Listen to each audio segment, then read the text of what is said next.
Je veux chanter.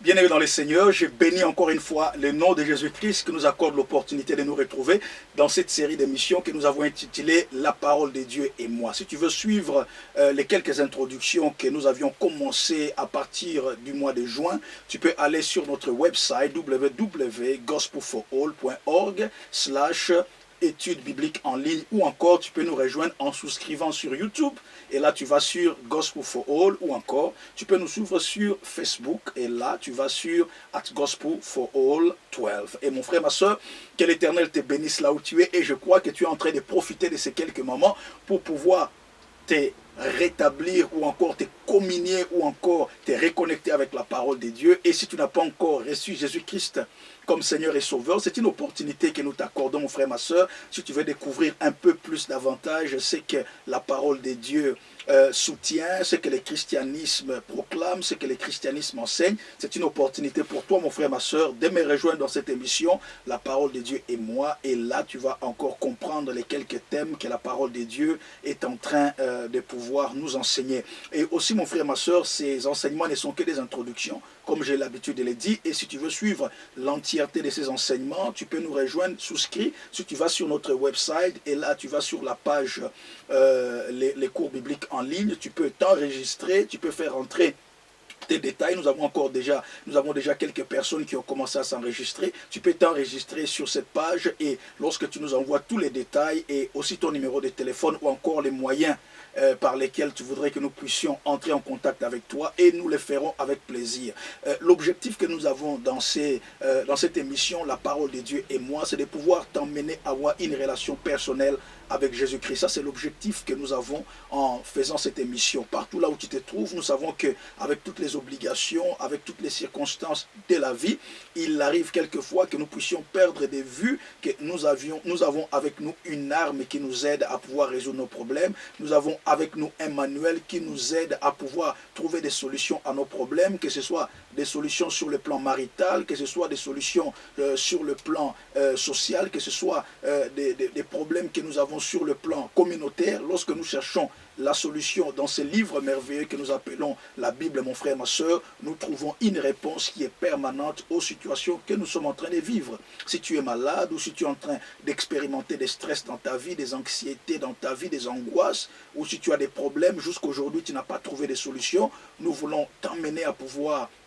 embrasser la parole de Dieu comme une source de solution. Mais cette parole de Dieu, mon frère, ma soeur, doit devenir une parole personnelle dans ta vie. Cette parole doit devenir une parole individuelle dans ta vie. Cette parole doit devenir une parole unique dans ta vie. Dieu a une façon de parler à chaque individu. La manière dont Dieu me parle, mon frère, ma soeur, peut être différente de la manière dont Dieu te parle. Mais la même parole de Dieu, mon frère, ma soeur, peut être interprétée si différemment et avoir des répercussions énormes dans notre vie. Voilà pourquoi nous voulons revenir un peu à cette fondation qui est élémentaire de la parole de Dieu, afin que nous puissions croître sur des bases solides qui vont nous aider à pouvoir remporter des exploits, à pouvoir vivre une vie de victoire et à pouvoir expérimenter les vérités qui sont attachées à la personne de Jésus-Christ. Si tu me rejoins pour la première fois, encore une fois, je voudrais te dire, sois le ou la bienvenue, que l'Éternel soit avec toi et avec ta famille. Et si tu as des situations qui te compliquent, mon frère, ma soeur, c'est une opportunité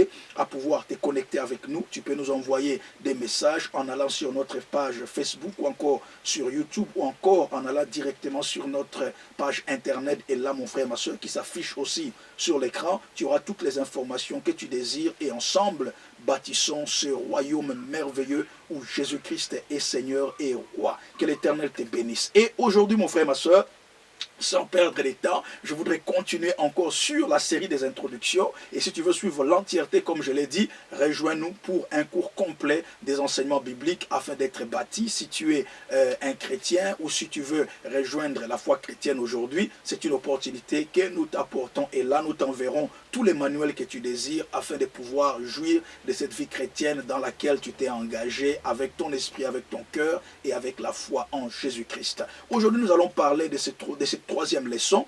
Nous avions vu la première leçon, la deuxième, et ça c'est la troisième leçon dans la série des éléments ou des thèmes majeurs que nous devons découvrir lorsque nous devenons chrétiens. Et aujourd'hui, je voudrais que nous puissions parler de la repentance. La repentance. La repentance parfois est très mal comprise parmi les enfants de Dieu. Nous avons si de nombreuses définitions de la repentance. Nous avons de nombreuses attitudes que nous voyons les gens afficher au moment de la repentance. Mais rentrons un peu dans les origines ou encore dans la base même de la repentance. Si tu veux savoir davantage, l'adresse est là, rejoins-nous et nous allons te donner un cours complet sur la notion de la repentance. Mais ici, je voudrais seulement te dire que la repentance, c'est un changement de cœur. La repentance, c'est un changement de pensée. La repentance, c'est un changement de conduite ou encore un changement de direction. J'allais dans une direction et je me rends compte que la direction dans laquelle je me dirige n'est pas bonne, je me retourne pour prendre une autre direction. C'est cette capacité de pouvoir changer d'attitude, c'est cette capacité de pouvoir changer de direction, cette capacité de pouvoir changer de comportement, mon frère, ma soeur, et c'est ce que nous appelons la repentance. Et la repentance en soi, mon frère, ma soeur, ce n'est pas dans les mots, la repentance, c'est dans les actions que nous posons. Et l'importance de la repentance, c'est parce que tous les grands serviteurs de Dieu que nous connaissons, que ce soit dans la parole de Dieu, que ce soit dans la vie du XXIe siècle, ont toujours préconisé et parlé de la repentance. Quelqu'un comme Billy Graham a parlé énormément de la repentance. Quelqu'un comme Jimmy Swaggart parle énormément de la repentance. Tous les grands serviteurs de Dieu que nous connaissons aujourd'hui ont toujours mis un accent important sur ce thème qu'est la repentance. Et aujourd'hui, mon frère, ma soeur, il est important de savoir qu'il n'y a pas de vie chrétienne accomplie et complète sans la notion de la repentance. Il n'y a pas de stabilité dans la vie chrétienne sans la notion de la repentance. Et nous voyons que même Jean, qui est le premier précurseur ou le premier messager de la parole ou encore du message de la repentance, parle énormément de la repentance dans les livres de Matthieu. Si nous allons dans Matthieu, le chapitre 3, à partir du verset 2, nous voyons que Jean le Baptiste a beaucoup parlé de la repentance. Il dit ceci,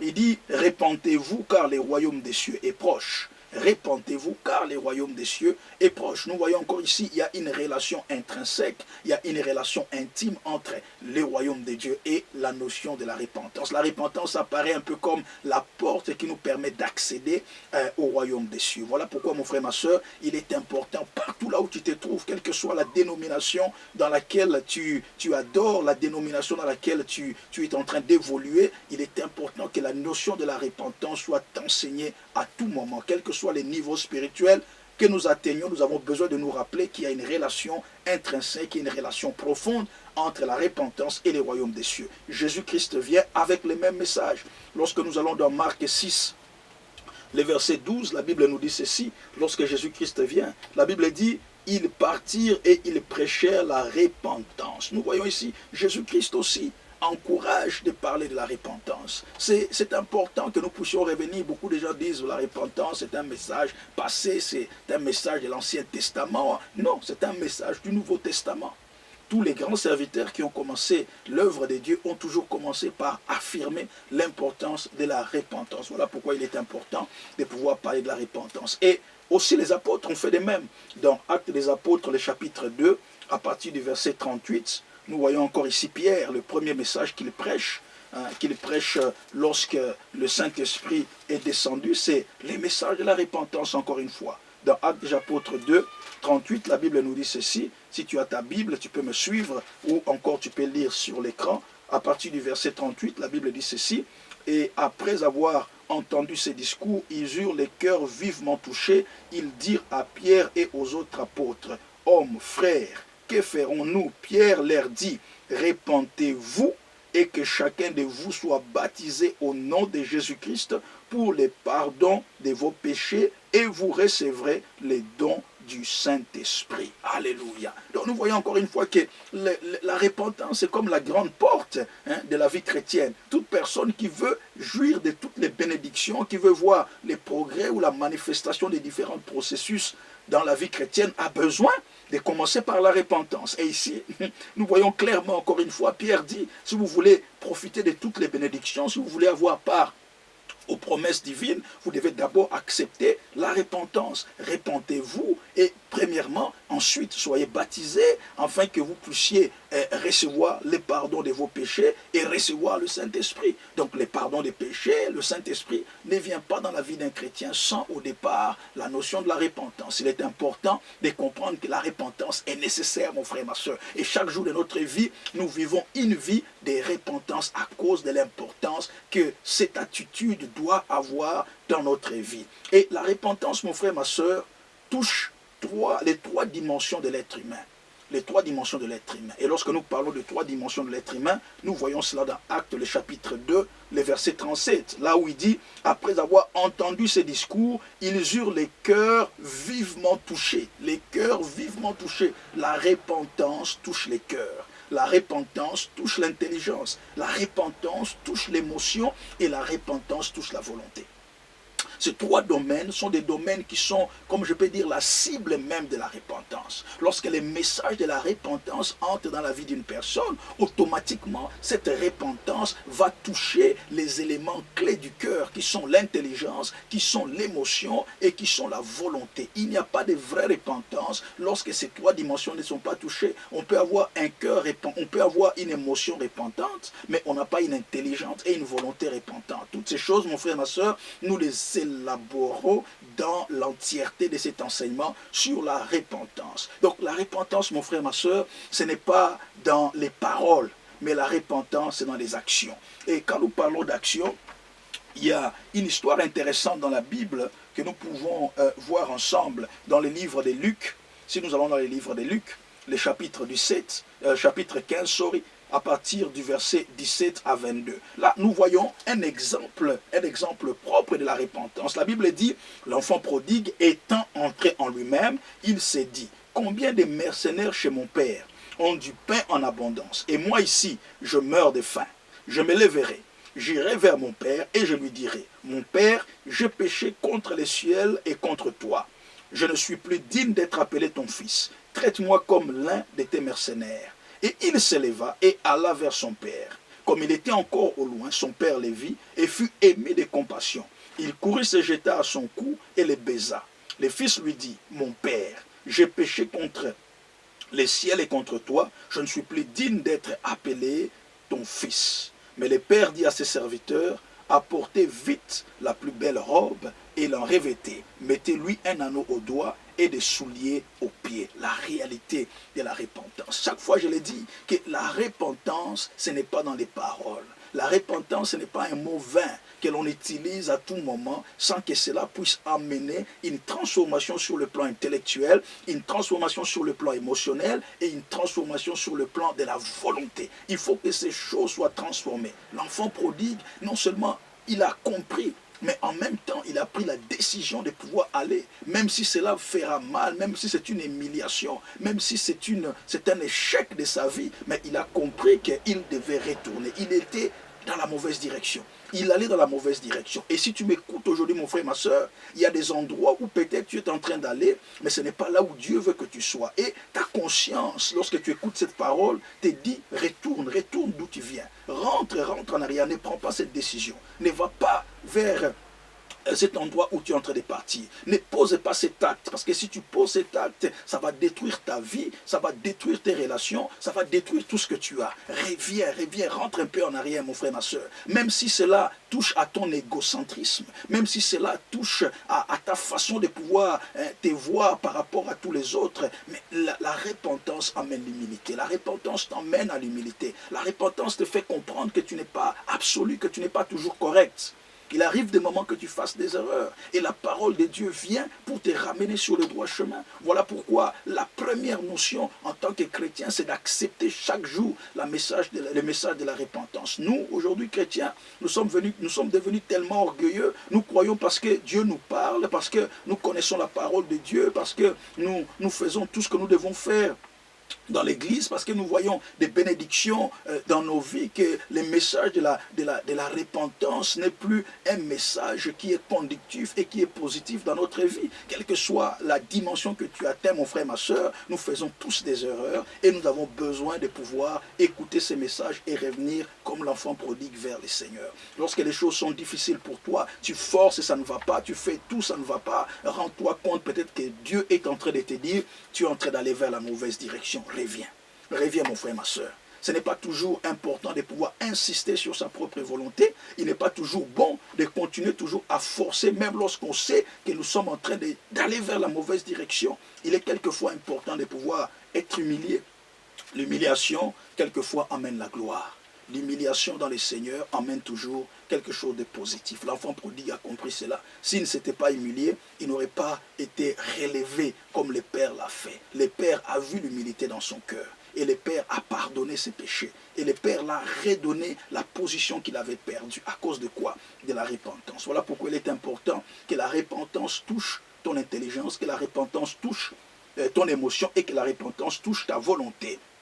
Et finalement, mon frère, ma soeur, qu'est-ce qui emmène la repentance dans la vie d'un chrétien? Nous ne cesserons jamais de le dire, c'est la prédication de la parole de Dieu. La parole de Dieu, mon frère, ma soeur, il y a plusieurs éléments qui peuvent t'emmener à la repentance, mais l'un des éléments majeurs qui nous emmène à la repentance, comme maintenant, c'est l'écoute de la parole de Dieu.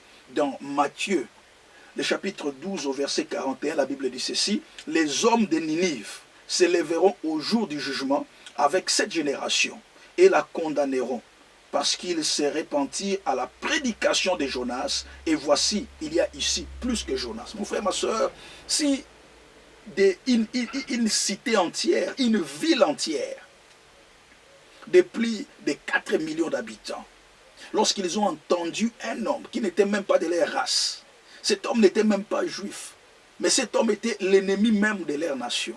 Mais cet homme envoyé par Dieu est arrivé sur cette terre pour annoncer un seul message, celui de la repentance. Pendant 40 jours, il a annoncé les messages. Et finalement, le peuple tout entier, au lieu de dire, oh ben, finalement, toi, tu es notre ennemi, tu es en train de nous induire en erreur, tu es en train de nous conduire vers un mauvais chemin, nous voulons continuer avec ce que nous sommes en train de faire. Mais il déclare que ces messages de la repentance arriva même à la porte du roi. Et le roi accepta les messages de la repentance et fit une proclamation imposant la repentance à toute la population, un jeûne obligatoire à toute la population. Et la Bible dit, si le peuple sur qui est invoqué mon nom s'humilie, et la Bible déclare que j'ouvrirai les écluses des cieux. Mon frère, ma soeur, la repentance vient toujours par la prédication de la parole de Dieu. Il n'y a pas d'autre avenue qui peuvent emmener une personne à la repentance si ce n'est la parole de Dieu.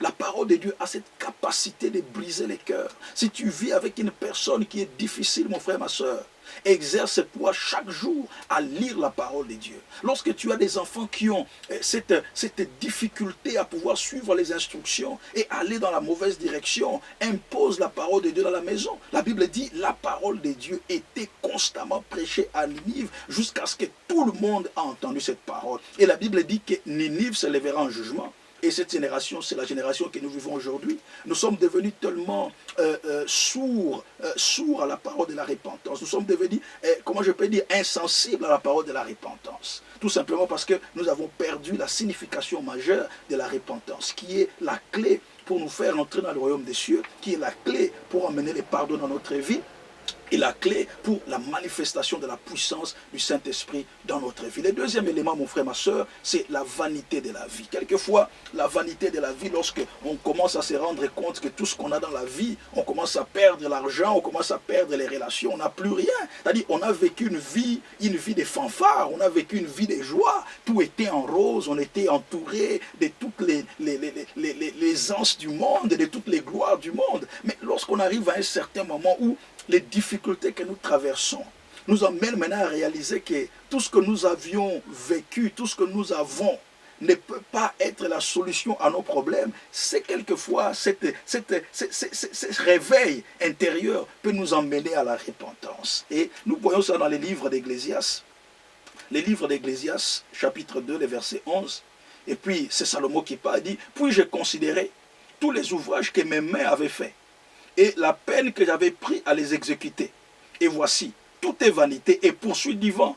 Et il n'y a aucun avantage à tirer de ce qu'on fait sous le soleil. Vous pouvez imaginer Salomon, qui nous considérons l'homme le plus sage, l'homme le plus intelligent, l'homme qui avait toutes les richesses, toutes les femmes du monde. Mais il dit, lorsque je me suis assis et j'ai regardé toutes ces choses que j'ai faites, j'ai regardé toute cette gloire que j'ai, mais dans mon cœur, j'ai senti un vide et toutes ces choses que je ne peux pas combler ce vide. Ce vide, c'est comme un océan. Mon frère, ma soeur, il y a des choses que rien au monde ne peut combler, si c'est né que la repentance. La repentance peut amener la solution à ces problèmes qui tourmentent ta vie depuis des années. La repentance peut être la solution que tu cherches au lieu de pouvoir dépenser l'argent, au lieu de pouvoir prendre l'alcool, au lieu de pouvoir te droguer, au lieu de pouvoir aller dans les fêtes du matin au soir pour essayer d'esquiver cette situation dans laquelle tu es en train de vivre. Pourquoi ne pas essayer la repentance? On n'est pas essayer la repentance. Tout ce que Salomon avait besoin, c'était la repentance. Vanité. Vanité, mon frère, ma soeur. Les habits, tout ce que nous avons, c'est de la vanité. Un jour où toutes ces choses n'auront plus d'importance. Quand on est sur un lit d'hôpital, à quoi ça sert d'avoir la plus belle robe, la robe la plus chère au monde? Ça ne sert à rien. Lorsqu'on se trouve dans une situation de maladies précaires, des maladies chroniques, des maladies incurables, à quoi ça sert toutes les jouissances, la nourriture, la boisson et tout ce que nous pouvons avoir? Lorsqu'on se trouve dans une situation où on est incapable de pouvoir redonner la vie devant la mort d'un être cher, mon frère, ma soeur, ça nous fait réfléchir. Lorsque nous voyons une personne que nous avons tant aimé, une personne sur laquelle on était fiers d'être, et que cette personne n'est plus. Et malgré tout ce qu'on peut avoir, il n'y a rien qui peut ramener cette personne en vie.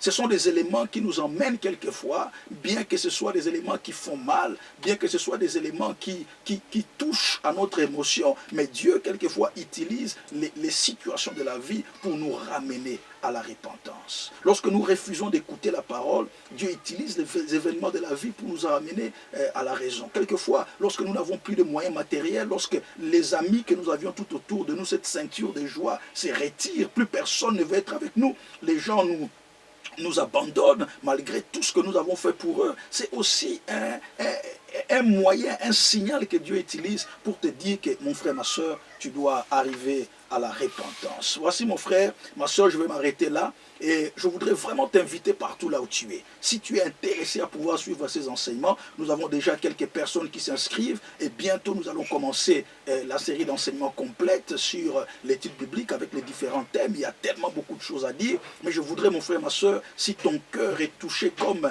les habitants de Jérusalem lorsque Pierre a proclamé la parole, comme les habitants de Ninive lorsque Jonas a proclamé la parole, rejoins-nous, mon frère, ma soeur. Que dois-je faire pour échapper à la damnation? Que dois-je faire pour échapper à cette vanité? Que dois-je faire pour échapper à cette vie d'anxiété? Que dois-je faire pour échapper à cette vie de douleur, à cette vie de stress, mon frère, ma soeur? L'une des solutions, c'est de comprendre l'importance de la repentance. Et Dieu veut que nous tous, nous arrivions à la repentance afin que nous puissions vivre les plans merveilleux qu'il a préparés pour nous. Partout là où tu es, nous t'aimons, mon frère, ma soeur. Je suis le pasteur Richard Ngongo de Gospel for All, ici à Londres. Et je t'invite, mon frère, ma soeur, si tu es à Londres, à nous rejoindre. Nous sommes en train de partager une série importante intitulée Les messages de la croix. Et ce dimanche, mon frère, ma soeur, nous allons parler de la croix et de la puissance. Mon frère, ma soeur, si tu es malade, si tu as des problèmes de santé, si tu as des problèmes familiaux, si tu as des problèmes sur le plan social, des problèmes sur le plan éthique,